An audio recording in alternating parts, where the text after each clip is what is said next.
Hello, friends. It is the top of the hour. Welcome to the week of October the 28th. Where October went, I have no idea. Welcome back to the latest session of Leaders Weekly, our weekly conversation about real estate sales and, of course, your success. Oh my gosh, I'm Chris McGatt. If we haven't met yet, I'm the other Chris, and I head up the coaching division right here at Leaders Edge. And we have got a great show in store for you today. And of course, we do have that live Q&A just coming up right at the bottom of the hour. Now, speaking of that Q&A, now is the perfect time to go ahead, drop your question or maybe your comment into that Q&A section, that little button right there at the bottom of your screen, right in the center. And we'll be sure to cover that question or respond to that comment during the second half of today's session. Now, every single week we stream live because we want to make sure that we're bringing you topics that are both timely and relevant. As you know, we cover one of four different areas every single week. So it's either going to be lead generation to help you build your business, build your client base, or it'll be sales skills to close more deals, inspiration to stay motivated and focused every single day, or we'll be talking about your business structure. Because folks, we have got to figure out better ways of being able to work more effectively and more efficiently if we're going to reach those goals that we set forth for ourselves. Now, let's get on to today's topic. It starts with a question, actually. What does success look like to you? Are you ready to redefine your path to success in real estate? If so, then you have definitely come to the right place. Today, Chris Leder is going to dive into the process of achieving your goals, discovering how to create those clear, compelling goals that fuel your success. Listen, understanding the metrics that are needed are the cornerstone to being successful, right? It's things like number of transactions, price, etc. All the things needed to reach your goals, and then how to track your progress, turning those goals into reality. We'll explore effective strategies for generating leads and building a client pipeline.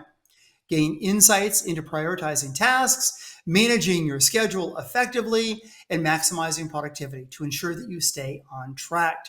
Then, oh yes, there is more. Then, embracing a positive, resilient mindset that will empower you to overcome obstacles and to stay motivated on your journey to success. Wow. Yes, it's a lot. We have a lot going on today, so get ready. But first, do me a favor. We want to make sure that this session is as effective as possible. So grab your phone, hit this QR code right now. Remember, each week we provide you with a way to download the highlights of the latest session. And we're also including the highlights from last week's session. That way, you don't need to scramble to take notes during the session. Instead, you can stay focused on the context and the content. Okay, let's get started. Please help me welcome nationally respected real estate master sales trainer, Chris Leder. Chris, it is always so good to see you. How was your weekend? My weekend was great, Chris, and it is wonderful to see you as well. Happy Halloween. Happy Witching Week, right? I mean, it's all magical. So I wanted to say, does the market uncertainty have a few agents spooked? Maybe. Selling real estate got you frightened? Doesn't need to be. So we got a great show for you this week, Look Chris. at you Really go, good. Chris. You've got it all down. Now, Chris, do you get a bunch of trick-or-treaters to your house on the 31st? Yeah, I will. So I'll be here. Good. Lights on. But I will. Yeah, we'll have probably 100 kids come through, which is Whoa, fun because that is like yeah, they get fun. all they get all done up in their costumes and stuff, and it's cute, especially the little ones, right? I mean, they're just so adorable. So It's so absolutely, funny. I'll be here giving out candies. Marcia always jokes to me. She's like, okay, we're going to do this again this year. I'm like, absolutely. We've got to be ready. So, of course, I race down to Publix. I buy at least 10, maybe 20 pounds of candy. And then we get all ready, right? Lights are all on. I'm all ready by about 5 o'clock because, we got to be ready. And I wait and I sit by the door eating all the candy until I can't eat any more candy. That is my Halloween experience usually. We don't get many people, sadly. Well, I went to my library and I have a library of books. And I thought, in keeping with that, I went to look for a grimoire. Now, if you're not familiar with a grimoire, it is the Master's Grimoire of Magical Rites, Ceremonies, and Spells. It's a witching book. And Ooh. I was looking for a spell in my witching book on how to get agents to prospect more. It turns out there isn't a spell for getting them to prospect more, but there is one to get clients that are ghosting you to get in touch with you. So I thought I would share the spell. How do you make someone Perfect. get Let's in hear it. contact with you? The ceremony. Best performed in an afternoon or an evening on a Thursday night. You have to light a green candle and place a photo of the person in front of it. And then you have to gaze into the flame of the candle and you have to say the following things. Client's name, seek me out, come to me in a voice of flesh. Hear the call of heart and mind, O friend of mine. Let the forces protect me, go forth and make this be by heaven, by earth, and by stone, and by fire. So mote it be. And expect to hear from the person in 7 days or less. But if you want to get in touch with them sooner, I'd say go knock on their door. That's what I would do. There you So, go. Old school. I like it. yeah. So, um, but from a prospecting perspective, Halloween's great, right? I mean, we give out the bags with our names on them for the kids. They're walking around the neighborhood. I hope you got your house lit up. And then you should be doing a little, video for the with a jack-o'-lantern in the background for all your social media stuff.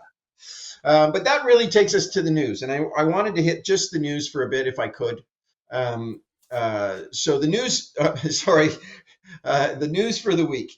We're 8 days out, Chris, to the election in the U.S., and the sooner we get this behind us, and I know it's really important to everybody south of the border, and it's a big election. There's a lot on the line. I hope you all go and vote, but it sucks all the oxygen out of the real estate business because everybody's so concerned with the election. I want to get back to selling people houses. Then on top of that, Thanksgiving is coming up in 3 weeks. So you all need to think about your calendar, your schedule, and because we've added this election into the fall calendar, it's affected our open files. I really need you to think about how you're going to really knuckle down, get the job done, be thoughtful about some of the challenges, working through that holiday season possibly to make sure that you guys are going to have a reasonably strong finish to the year. In saying that, I was watching a report on CBS this weekend actually, and it was about how 61% of voters in the swing states don't believe their children are going to be able to afford a house. And on top of that, I would say about 100% of Canadians don't think their kids are going to be able to afford a house, to be honest with you. So there's definitely some challenges around the housing market. I also read this week that this particular year, 2024, has been the slowest year since in the last 10 years, since the Great Recession of the mortgage meltdown since 2008. Now, I bring that up, Chris, because I understand we have to deal with the market we have right now. I get that, everybody. But at the same time, I want you to be aware of two cycles that exist. And I've mentioned both of them indirectly this morning, and you need to have an awareness about this. So the cycle that I want to talk to you first about just for a second is the 10-year cycle. Now, it's not an exact science, but think of it this way. If this is the slowest market we've had in 10 years, it kind of really solidifies what I'm saying. Real estate markets move in 10-year cycles. Basically, you have 3 good years, which turn into 3 really great years, which are followed by 3 tough years. So where are we right now? We're at the end of the tough years. What do I think is going to happen? As the rates come down, the economy's kicking in, we get this election behind us, we're going to find that the end of 2024 is going to be strong. 2025 is going to be really good. So I want you guys to prepare for that because you got to go out and get listings now to be able to be in a position to really win as the market opens up and turns on. So I think that the worst is behind us. The other market, and I mentioned it to you, the other cycle in real estate is inside a 12-month calendar. You have to think about if our opens typically slow down in November because of holidays, your closed business is going to be down in January, which is going to affect your cash flow. So you need to look at the calendar on a 12-month cycle. You need to figure out where are we at. And the one thing that's kind of the anomaly this year is that the election's in the middle of what would normally be a good selling season in the fall. So I need you guys to think about all of this, where things are at, and you just need to have an awareness. And with that awareness, it allows you to be able to navigate the complexities of the real estate market that's in front of you. You know, when you just put blinders on and you just plow forward, that's when we run into things. But when you turn on those 360 cameras and you start to look around everywhere, you're going to find that the answers have been there.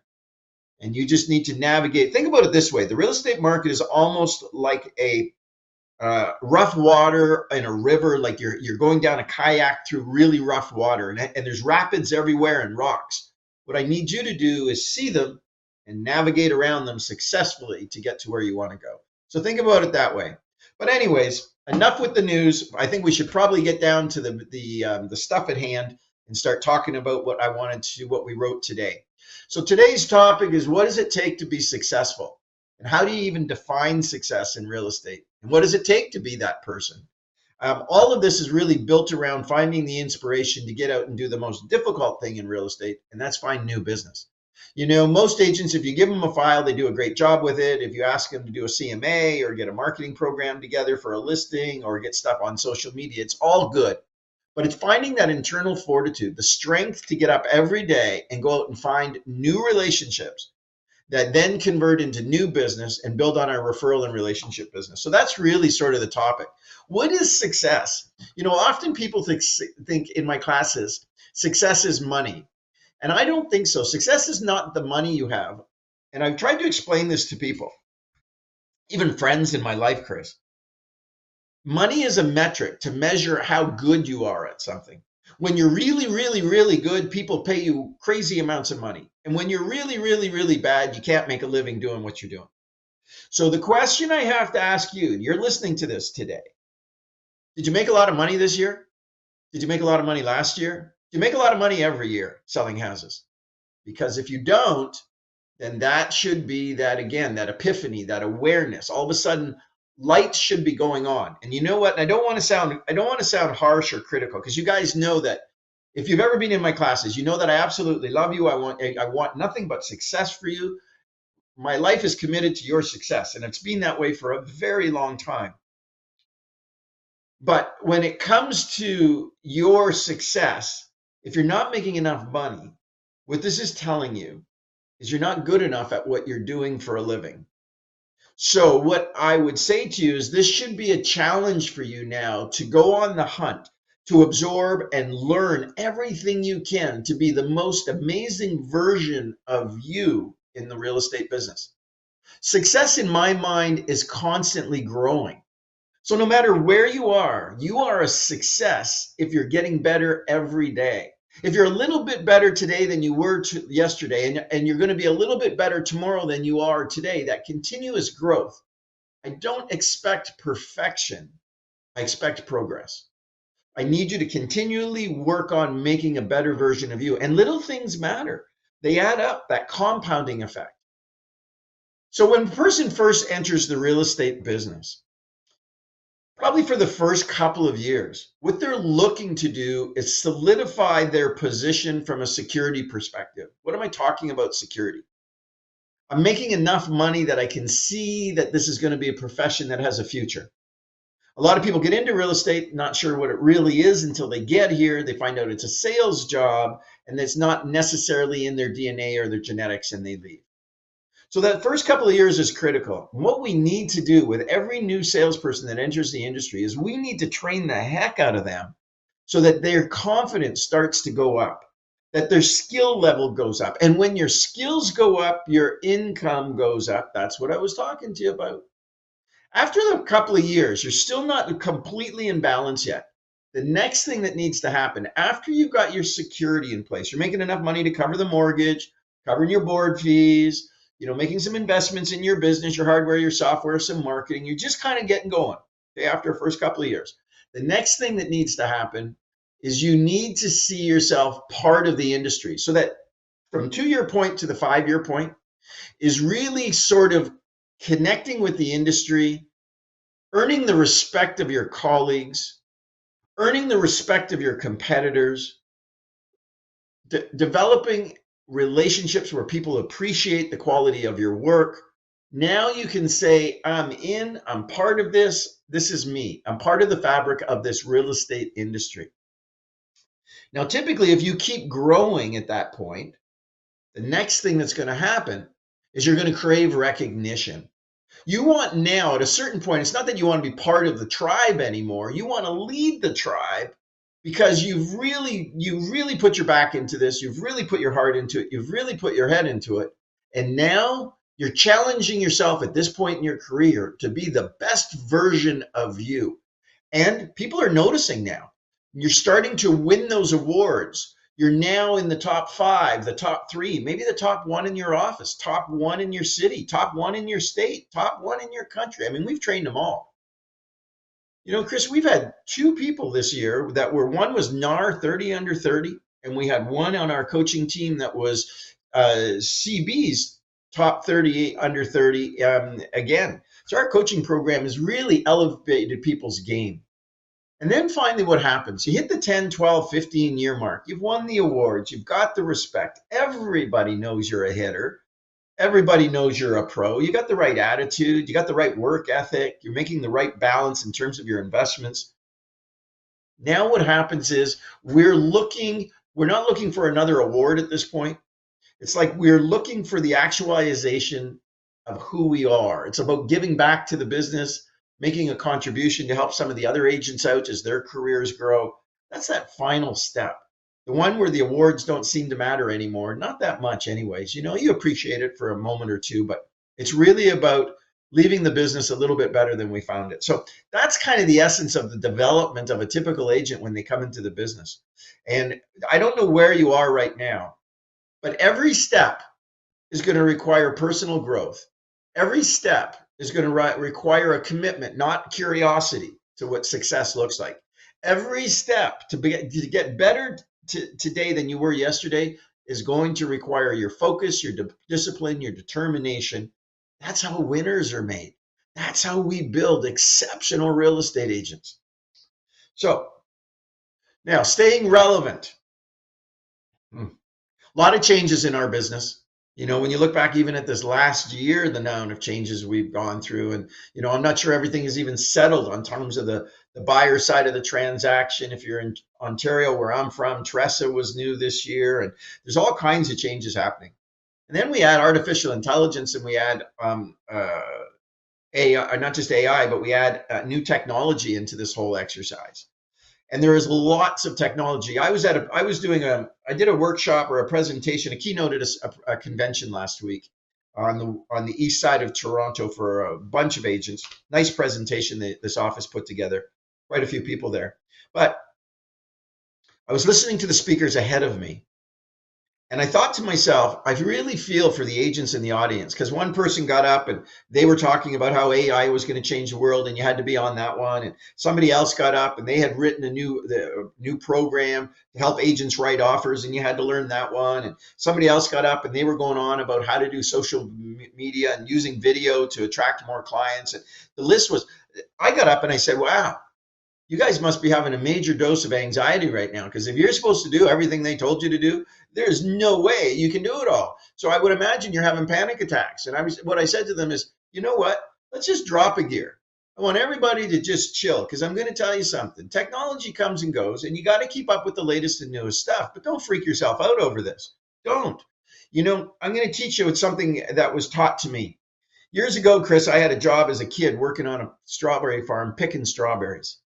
And when I arrived the very first day, the old man who owned the farm, his name was Foster. And Foster said to us, so there was a whole bunch of 12-year-olds, we're going to pick strawberries. And he said, you're going to pick this whole field. And the field was so big, Chris, I couldn't even see the end of it. And I thought to myself as a kid, there's no way we can do this. This is overwhelming. Now, when old man Foster left, there was an older kid. He was about 14. He came over and he said, tell you what, forget about what Foster said.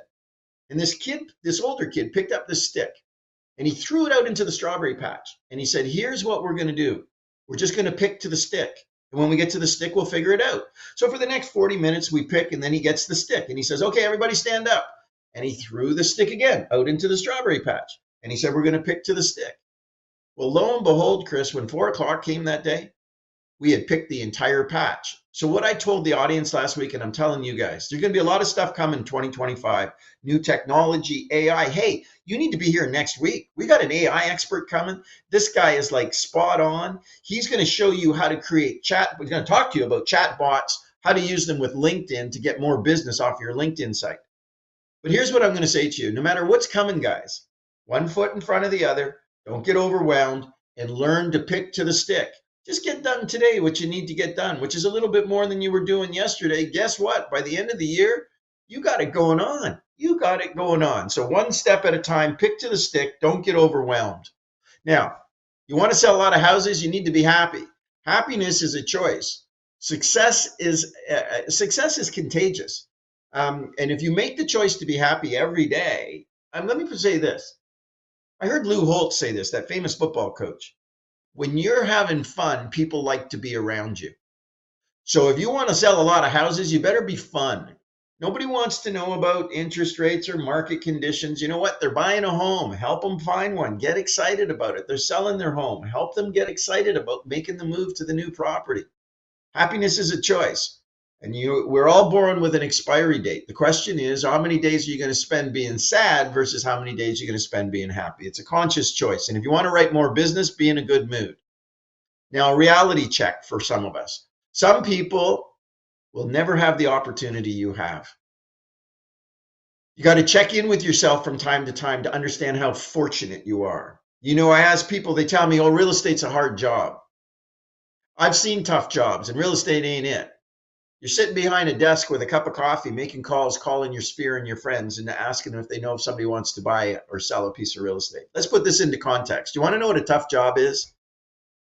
Try being a roof shingler in Florida in the summertime. It's 110 degrees. The guy's got two 80-pound shingle piles, one up on each shoulder. That's 160 pounds. And he's carrying it up a ladder in 100-degree weather with 100% humidity. You want to know tough? That's tough. You want to know what a tough job is? Being a foundation person in Canada in January, putting in 12-inch cinder blocks when the temperature's minus 30. That's a tough job. Making phone calls in an air-conditioned office, that ain't so tough. So let's put this into context. You got a good job. You got a good opportunity. You've got a flight path ahead of you that says, man, the only thing that's holding you back is you. Now, you have to be careful. We are all emotional beings. You got to be careful who you keep company with. Misery loves company. And offices can be like crabs in a bucket. Some of your friends and some of your colleagues don't want you to be more successful than they are. The moment you become more successful than they are, it makes them feel less than productive. So they will come up with excuses and ways to affect your thinking. You may have your goal to get a brand new car this year, something fancy. If you made a whole bunch of money and sold some houses, you're going to treat yourself to it. And maybe you get your car, but I'm going to tell you, there will be friends that take exception to that. They'll tell you you paid too much, or you don't need a car like that, or it's too showy, or the car is not worth it. These are all meant to throw you off track. And these are comments made by people who aren't willing to do what you've done to get what you got. And they take exception to it. You know, misery loves company. They like to get together and talk about it. And I've said this to you before. When it comes to communication, is it true? Is it necessary? And is it kind? And if it ain't true, I don't say it. If it isn't necessary, I got other things to do. And if it ain't kind, I ain't going to say it. So I'm going to say to you, well, let me put it to you this way. You smell like what you rub up against. You hang out with losers, you're going to be a loser. You hang out with eagles, you're going to be an eagle. You rise to the company you keep, and you will keep pace with the pack you run with. You run with the winners. Hang out with those successful people. You know, I had a lady in one of my classes. She was in an office with about 125 salespeople, a very productive office, and she had worked so hard. She'd done my class a number of times. Her name was Allie. She'd worked so hard to become the number one agent in the office. Now, the same company had another office about 5 miles away. It was further away from her house than it was where she lived. But you know, since she was the top agent, she called me up one day and she said, Chris, I'm going to move offices. And I said, why would you do that, Allie? You're number one in your office. And she said, because I need to go to an office where there are people who sell more houses than me. And I said, okay, I'm curious. What do you got going on? And she said to me, I want to be around people that do more business than me because I'm around people who do less business than me.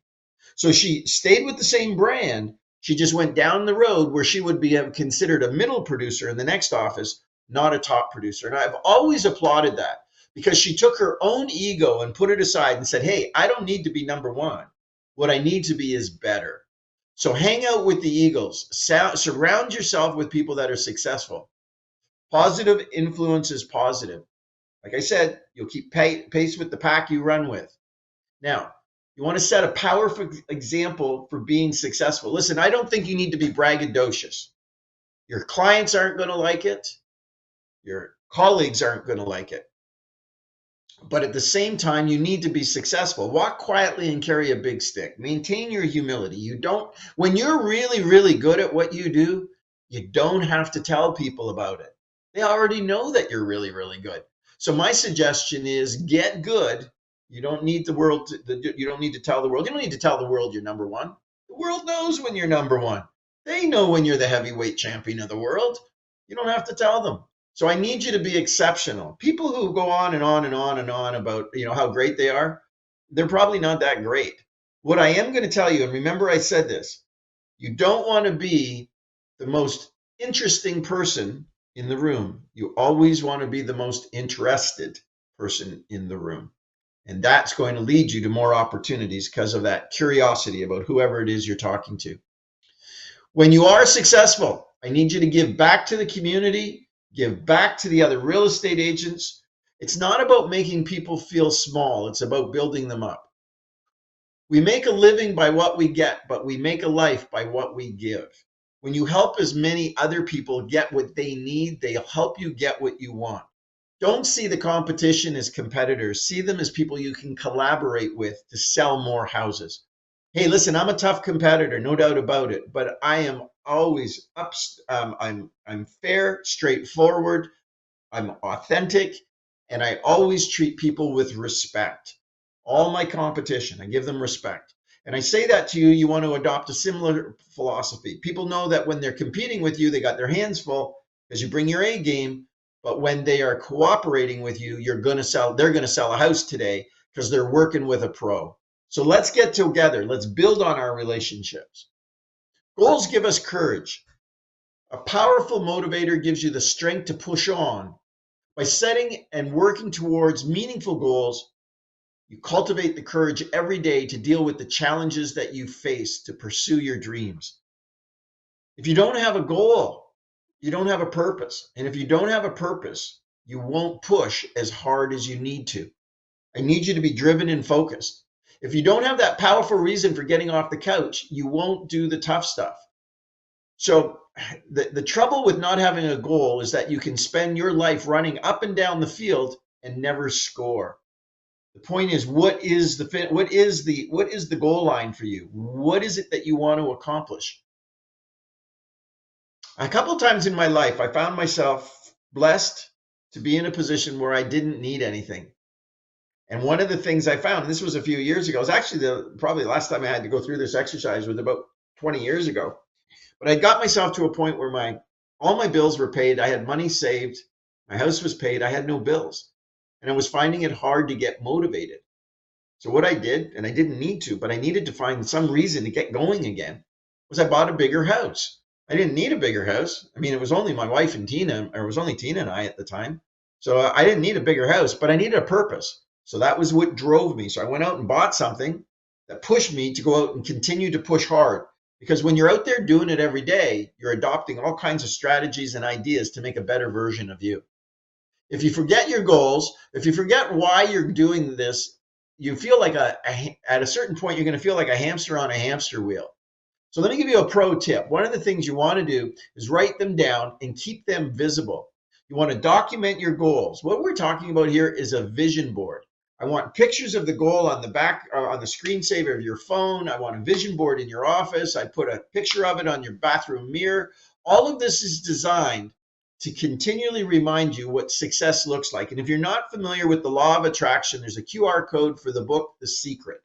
And I don't believe in everything in the book, but I do understand when you focus your mental attention on something day in and day out, you will either achieve it, acquire it, accomplish it, because it's constantly there from an awareness perspective. Vision board, and the goal can't be something you choose arbitrarily. It's got to be something you want. It's really important to you. And if you're willing to do that. Now, life with goals, success is a journey, not a destination. So what I want you to understand is when I have a goal, I have to acquire skills I don't have today to accomplish something I've never done. And what's the byproduct of all of this takes us back to my beginning slides with you. I want you to create the best version of you. And how do you do that? You got to be a little bit better tomorrow than you are today. And the way we do that mentally is we have to have a reason for doing what we're doing. So your goal is like a magnet. It draws you through a whole bunch of exercises you've never done before. Like if you want something, I don't know if it's a house, a new car, you want to go on a trip, whatever it is, if you keep doing what you've always done, you're going to get what you always got. So what does it mean if to have something you don't have? It means doing something you've never done. And that's where the challenge comes in, learning new things. Got to learn new things. You got to keep growing. I want to be part of what's coming. I don't want to be left behind where things were. Too many people I know are not willing to adopt new technology, try new things, and they're pining for the way things were 20 years ago, 25 years ago. I got a friend like this. I've had to tell him, look, it's not 1980 anymore. It's never going to be 1980. So stop with that 1980 crap. It ain't working. You got to get with 2025. You want to be part of where this world is going. So let's get on with the technology. Now, holistic goals. You have to be careful how you choose your goals. If you're great in one area, it could be at the expense of another. Like if you don't spend enough time getting some exercise, spending some time with friends and family, you know that if you spend too much time at work, and you don't take care of your health, for instance, it's going to affect you. And eventually you're not going to be able to achieve your goals because you're not going to be in tip-top shape. So balance. And it's hard in real estate because we're getting pulled in so many different directions. Now, the question I have for you is, do you really want success? 99% of you will say yes, but only 10% are willing to do what it really, really takes. And I have found time and time again in my classes, there is a small percentage of people that are willing to do the tough stuff. And that's where the magic is. The magic is in the tough stuff. And the tough stuff is prospecting. It's always about finding new opportunities, entering into those conversations with people. Now, you got to be a risk taker. That means you got to call that FSBO. That means you got to call that expired. You got to knock on that FSBO's door. You got to go the extra mile. You got to walk across that Chamber of Commerce meeting and introduce yourself to the largest partner, the senior partner at the largest family law firm. You got to engage them to uncover those opportunities. It's very important that you bring that courage to everything that you do. You got to commit to lifelong learning. As an entrepreneur, you got to constantly be working on your skills. I'm always trying to create a better version of me. I've got a wall of books. I'm always reading. I'm always trying to do better. And I hope that that's contagious. I hope that coming to our show every Monday, you pick up on that. I'm always reading to stay up to date on what the latest and newest stuff is. And it's a lot. And I understand how you feel. I mean, you're supposed to be selling houses, doing CMAs, driving people around. They want you doing social media. They want you doing AI. They want you doing video, and the list goes on and on. There's a lot. But you got to admit, it is an exciting career. And how wonderful it is to be engaged every day. How many people have jobs that are so boring you would lose your mind? Think about how creative you can be in our business and how fun this can be. I hope you approach it that way. I hope you see it that way. I've been doing this for 45 years. I couldn't think of a better business to be in. I absolutely love real estate. Confidence gets you respect. When you're sitting with a seller, they need to have confidence in you. Where does confidence come from? It comes from your education and your market understanding and your commitment. Confidence comes from routines because there's a consistency to what you do. And once you're in that theme, in that space, you're doing all the right stuff, your confidence levels really grow. So if you want respect, it comes from confidence. Confidence is very similar to arrogance, but it's a little bit different. Now, this week's assignment, I want you to create one or two powerful goals in each of these areas in your business. So what does that mean? I don't know. All of you are unique. Your finances. I want you to start thinking about how you're going to take the revenue from the business, the successful business you're creating, and invest it wisely in the future so that at some point your investments start to make you money while you're out making money. And then later on in life, it'll get a little bit easier when your 401k or your RSPs in Canada are performing the way they're supposed to. How about we challenge you every day to put an hour on the calendar where you go for a walk or get to the gym? Go to yoga 2 or 3 nights a week. Spend some time on the people you love and your relationships. So I want to challenge you to consider all of these areas. Think about all of these things and how you can make a better version of yourself. This is the foundation as we move forward. In one of our sessions coming up in another month, we're going to talk about business planning, and this is very much part of creating an overall life business management plan. Being successful in just one area of your life is not success. We need you to be successful in all areas so that you can fire on all 8 cylinders and get the results you're looking for. Hey, if you like today's session, do us a favor, give us a 5-star review, just like Uber. We want to get our ratings in, and then download the highlights again. I'm going to bring Chris back in, and he's going to join us. I think we got some Q&A going on. Chris, we do. Thank you very much. Great topic today. I always love getting the feedback, right? That's one of the beauties of doing this live, is that we get real interaction. Well, I get the interaction, Chris. You don't, because you're working so hard, but I get text messages and all kinds of fun stuff. I just got a quick update here from Kathy Reardon out of Arizona. Kathy, thank you. You're always chiming in with great points.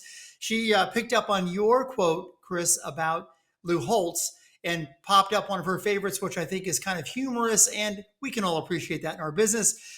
Lou says, never tell anyone your problems. 20% of them don't care, and the other 80% are glad you have them, right? A classic Lou Holtz quote. I love it. I love it. Chris, one of the things that, and again, we love the interaction. Keep your questions popping in and your comments. We appreciate it. Chris, you talk, and I see some questions which I'm going to get to in a second that really relate to the idea of goal setting, right? The importance of goal setting, strategy around goal setting. But one thing I would remind our viewers is sometimes having a goal that isn't actually about like a monetary goal or something specific as it relates to money can actually be very, very helpful, right? It helps people keep on track, staying on track. Let me give you an example. Like someone may have a goal that is about, I want to get a review from every single client that I worked with this year. I want to get a written or video review or testimonial, right? Keeping you on track, because when you're doing that, it ensures that you're doing a great job providing you the service, providing them the service that they need and you want them to have. But it also keeps you connected with them on a way where they're willing to tell a story about your work. So just remember that goals come in so many shapes and forms to be effective. But Chris, let's dive in here because these questions are bubbling right in.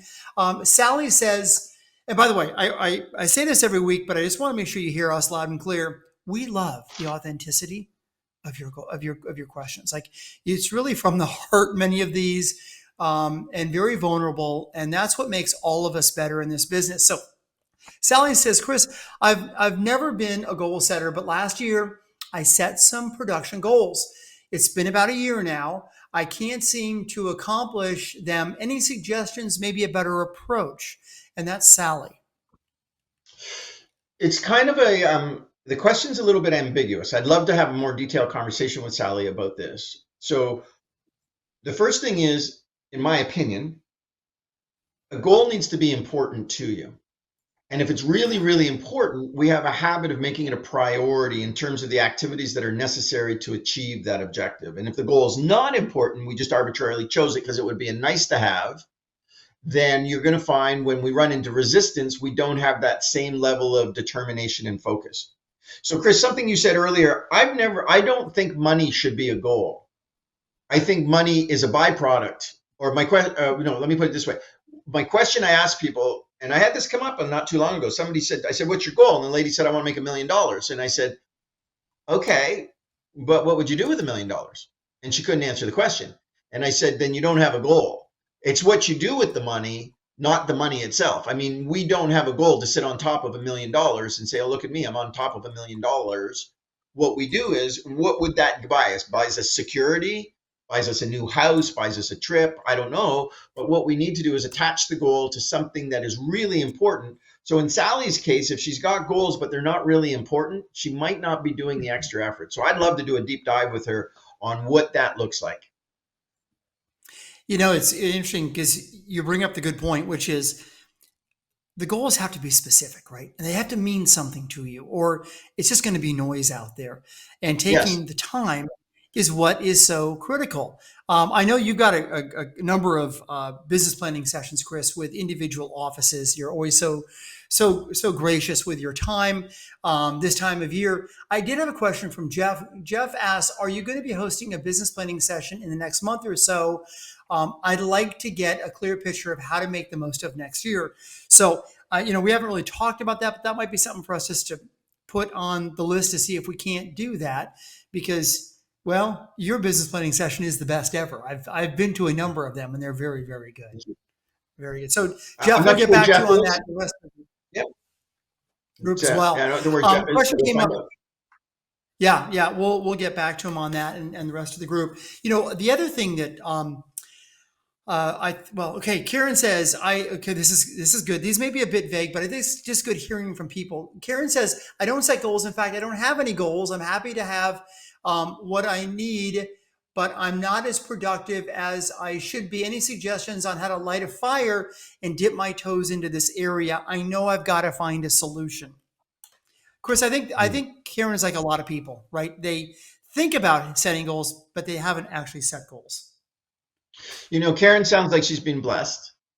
She's been blessed with as much as she needs, and that's a wonderful spot. I would imagine, Karen, that you and your partner have worked diligently to position yourself in that position. So somewhere along the line, I would imagine a number of years ago, you had goals. Now, I do understand that we kind of get to a comfort zone. And if we're going to grow as individuals, we need to have a purpose. So I would say to you, Karen, if you're financially comfortable and you don't find that you have anything materialistic that you need, my suggestion would be to figure out how you could help somebody else. At a certain point, maybe it's a new agent in the office, Karen, and you've been at this a while, you've been very successful in your career, but now you want to help somebody else. And that doesn't mean you'll be any less successful helping somebody. It means actually you're going to be more. And if you could take the knowledge and the experience you have and maybe join forces with somebody who's newer in the business, think about the impact you would have on their life. Think about how you could elevate their status and teach them all the things that you've learned. And I will tell you something, Karen, and I've learned this from being a teacher. You can't teach something unless you're really good at it. And the byproduct of teaching other people is you got to force yourself to up your game. So maybe one of the suggestions is pick one or two new agents in the office and offer to mentor them, offer to help them, and see if you can help elevate their business and share with them your ideas and strategies. In the process, you're going to expand your footprint. You're going to feel committed to having to know the strategies you're talking about to lead people to be successful. So that's one of my recommendations is maybe if you don't need anything else, maybe you can help other people, solidify their financial position and teach them how to be a great real estate agent. So that would be my suggestion, Karen. That's nice, Chris. And it's also this idea of passing on some of the legacy that we're all creating every day, right? Passing on ideas and ways to help other committed people become even more successful. Very, very satisfying. Chris, this came in, no name on it, but it's a good long question, but I think it's a really good question. So I think it'll apply to a lot of people. The question is, you said we should stay current and up to date. I'm finding this to be overwhelming. I'm trying to learn my CRM system so I can create drip campaigns. I've been told to use video on social media. That's not easy for me, shooting and editing and then adding music.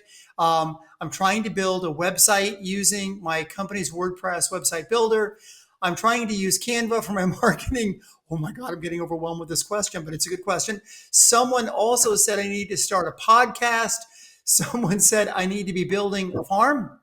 I need to be door knocking every day.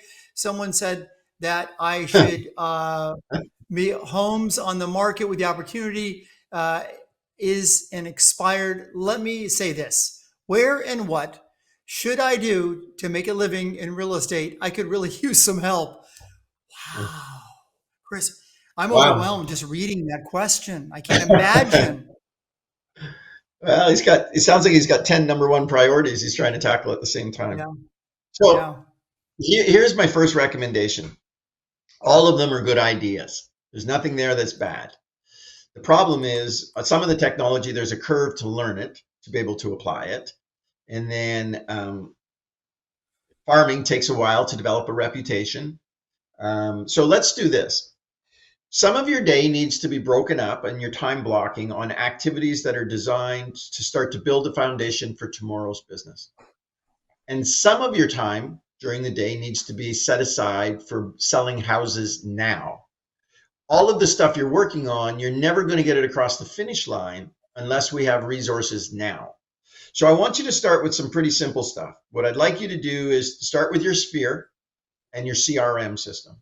Let's build out the CRM system. Let's work on our sphere. And that doesn't mean sitting there punching stuff into the computer all day. It means actually calling people on your list of friends, relatives, neighbors, and people who know you, like you, and trust you. And while you're on a conversation with them, asking them about real estate, do they know of anybody that wants to make a move? What I want you to do is update your CRM system. I want you to start to segregate your CRM system so that campaigns can start to be built as time goes on. That would be the first thing. Every weekend as you're getting going, let's do an open house and do some circle prospecting on Wednesday or Thursday and invite the neighbors. And let's follow up after our open house on Saturdays and Sundays to see if we can uncover some now business. And then the rest of the stuff you were talking about, social media, shooting video, editing video, WordPress sites, all of that. My suggestion is not to do 9 things at the same time. One project, get it completed, get it up and running, and then we'll go to the second project. So, and it's, all of them sound good, but you can't do them all at the same time because we have 9 projects going and nothing is functioning. So we need you to pick one and get it to work. Rome wasn't built in a day. Successful real estate careers are not built in a week or two. What you're talking about is 2, 3, 4, 5 years of work, and you're trying to get it all done at once. I can understand why you would be having anxiety issues.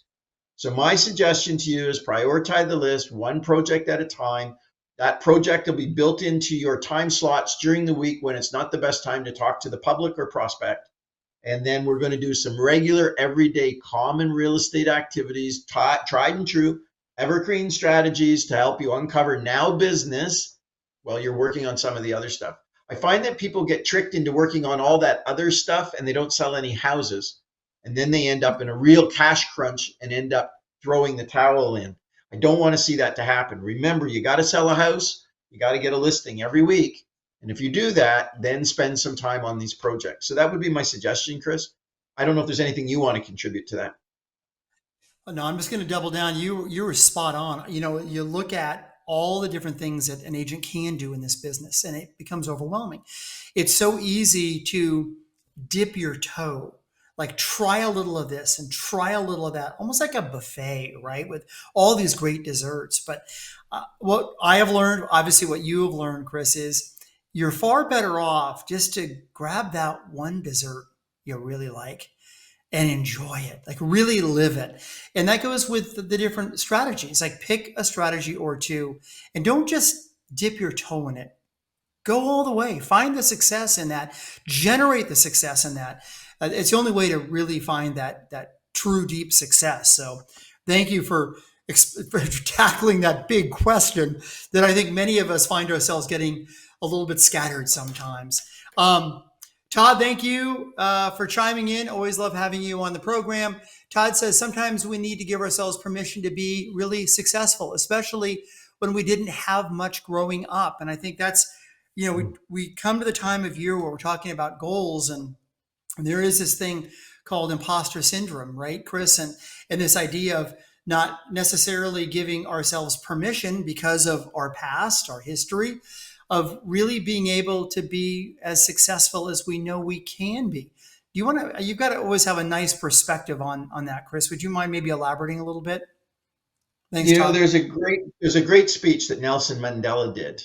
And he actually didn't write it, but he is famous for quoting this speech. And I can't quote the speech. I don't have it by memory, but the gist of it is this. You don't do the world any good when you play small. When you are a success and your light shines, it gives permission to everybody else around you to be successful as well.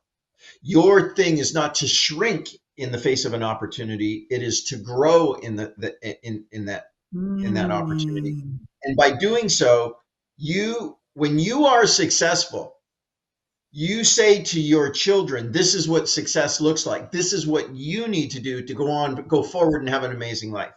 When you do that to your friend, when your friends see you being successful, and again, I'm not saying arrogant, I'm saying humble but very successful, that gives them permission to open up other small businesses and try different things. I was blessed. My parents were small business people and they taught us work ethic. All of my brothers, there's two other brothers, we're all in different businesses, but we've all approached our life with the idea that success is ours. It's ours to go out and get. So I say to you that and that's, when you're in a family like that, then it becomes part of your DNA and your genetic makeup. Some of you may not have been raised in a family like that. I understand that. So it's really important when you are successful to let other people in your environment see that success humbly, so that they too will give themselves permission to take the risks in life that are necessary so they too can enjoy a great life. You become a shining example, and people follow that example about what a great business person is and how you've taken risks in life, and you've made those risks work by putting in the effort, the work ethic. And I think, Chris, doing it for clients, not to clients, is really an Yeah. important attribute. So many people get into business and they think it's at the expense of people, and it's so wrong to approach your business this way. Long-term success has a lot to do with always doing the right thing. And when you're doing that right thing, the people that know you see you're successful, and they see you're successful because you're making a positive contribution, you're delivering more than your clients expected, and you're living an amazing life because of it. So what are they going to do? They're going to adopt a very similar philosophy. They're going to start to copy your strategies, maybe in a different business. And next thing you know, the people around you, you've literally raised them up to a better standard of living by being that example. So if you care and love for the people in your environment, the best thing you can do is be an example of what success looks like. So that's my thoughts on that one. Yeah, very well said. Um, Caitlin, thank you for joining us today. Always a pleasure to have you with us as well. Is that Caitlin from Boston? Yes, it is. It's our 30 under NAR 30 under 30. Congratulations. This is Very, Miss very, very Caitlin cool. Great Solomon. job. Very cool. Yes, yes, yes, yes. So Caitlin brings up a really nice point. Yeah, here's someone who's obviously very successful and works very hard, yet taking the time to help others. Caitlin says, "I'm reading Be Your Future Self Now," quote unquote. That's the name of the book is Be Your Future Self Now. And it's helping me personally with future goal setting to get there in the now, day to day. And that she's offering that up to Sally, who asked that question earlier on kind of how to get grasp around those goals. So, Caitlin, thank you for sharing such a great idea and a great book. Be Your Future Self Now. Excellent. Monique says, I send a newsletter and market report. I send a newsletter and market report and open them.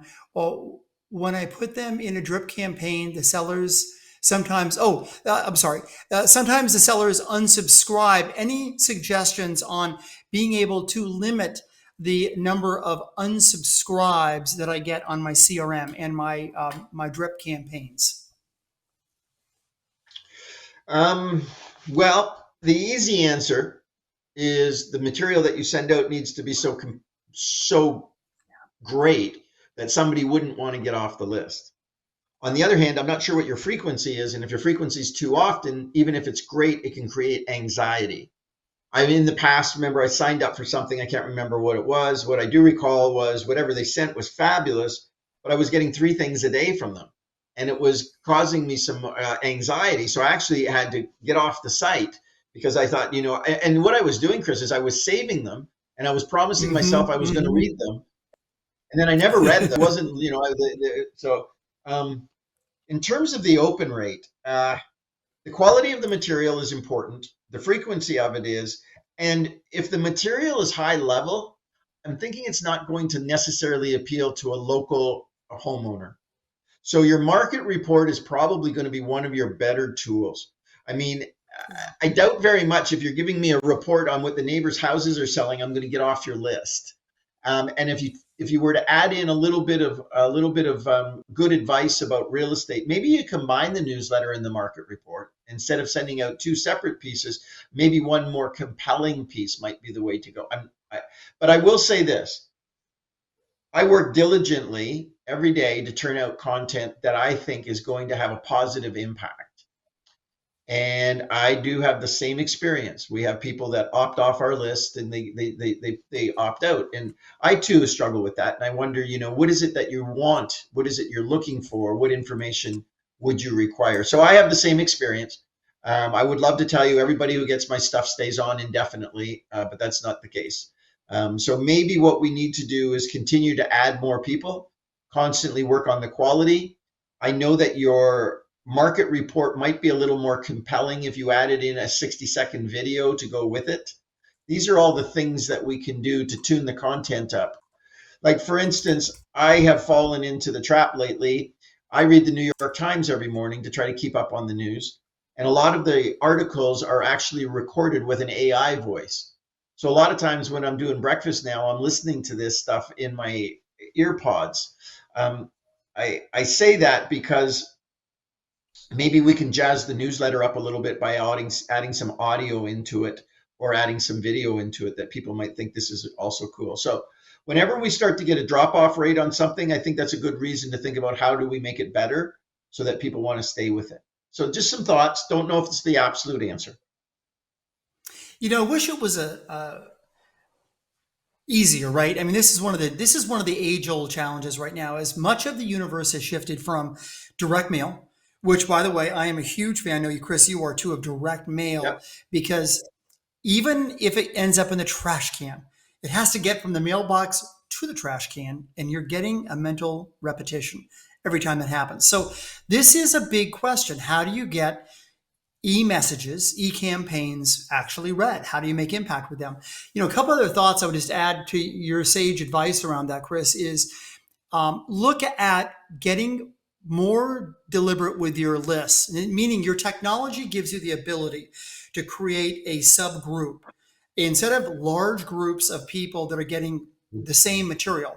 Look at creating smaller groups and then driving out a more customized message to that smaller group. It could be a geographic message, could be an interest. If I'm a pilot, for example, and so I like things that relate to airplanes. Well, I have a lot of friends that are pilots or have planes, right? So that's a group of people I could identify in a database, and I could send out things about flying, right? They're interesting, or boating, or whatever it is. So try and keep your group smaller. Give that a try. As you said, Chris, make it more compelling, make it more interesting. But then also just realize some people, you're never going to get them. Don't be hurt by an unsubscribe. Don't let it hurt your feelings. It's sort of like a door knock that you knock and they say, you know what, no interest, move along. It's okay. But it also gives you the ability, Chris, I think, to be able to go back to those people. Like, for example, if you see someone that you like, they like you, they know you, they trust you, and they're unsubscribing from you, you may want to give a quick phone call. Hey, I just noticed that Yeah. you hit the unsubscribe. Was that a mistake, or am I not hitting like the head of the nail? Have a conversation with them. It's a great opener for a conversation. And when you talk to your clients and customers, it turns into transactions. So use it as an opportunity. Oh, All Chris, I right. can't believe it. We're almost there. We're getting towards the end, but I wanted to let's see. Kostya, you've got a couple of questions. I'm going to try and slip one more in.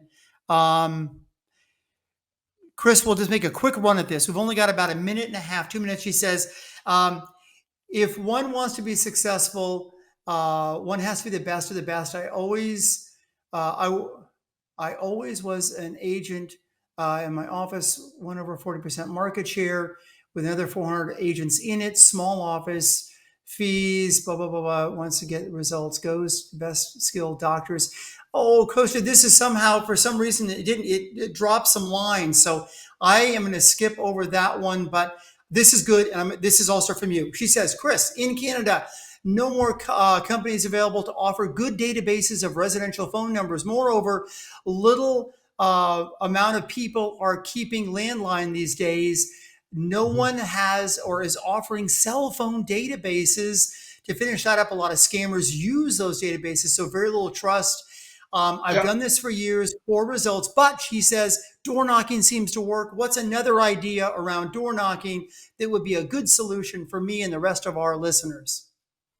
I agree with you 100%. I'm very reluctant now to pick up my cell phone when I don't recognize a number. I'm like you, there's always somebody trying to hustle something. So I get you 100%. And it's too bad because, in a lot of ways, it's complicated our space from a communication perspective. But what I would say is this: your CRM system and acquiring client information.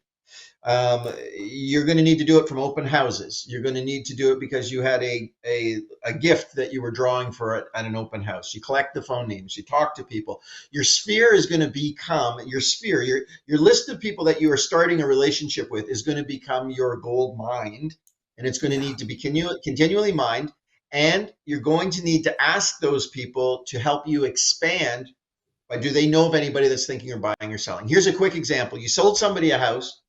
Ask for a list of their 50 closest friends because you want to send out a postcard with an address change. Now, once you get that, then you're going to host the housewarming party for them. You call all of those 50 people or send them a text and let them know you're going to call them. But the point is that we're having a housewarming party. Your friends asked me to invite you because I'm hosting it. Now you've got their contact details. You meet them at the housewarming people. We just added 50 people. Now you got to yeah, that's work those right. 50 people That's because right. all of them know three people that are going to buy or sell a house. So that'll be 150 people that you're going to have. So each of it expands. So you're going to have to Love that. create networks and relationships, Chris. Beautiful. Well, with that said, it is the top of the hour plus one. So thanks for hanging in there for us. We appreciate that. Chris, thank you out of your busy schedule. I know you're going to be in a foreign country next week. We'll tease that next time when we actually see Drew signs. We're talking about AI. We're talking about LinkedIn. We're talking about driving more business to you. You will not want to miss that. If I did miss your question, speaking of missing, my apologies. Just send us an email, askchris@leccoach.com. We'll get right back to you. Of course, we'll have the recording up tomorrow by noon. You'll have that for the entire week. And also, listen, if you're looking for more personalized approach, you need to make this year and next year your best year ever. Talk to Melanie, find out more about our one-on-one coaching, more about our Jumpstart coaching program as well.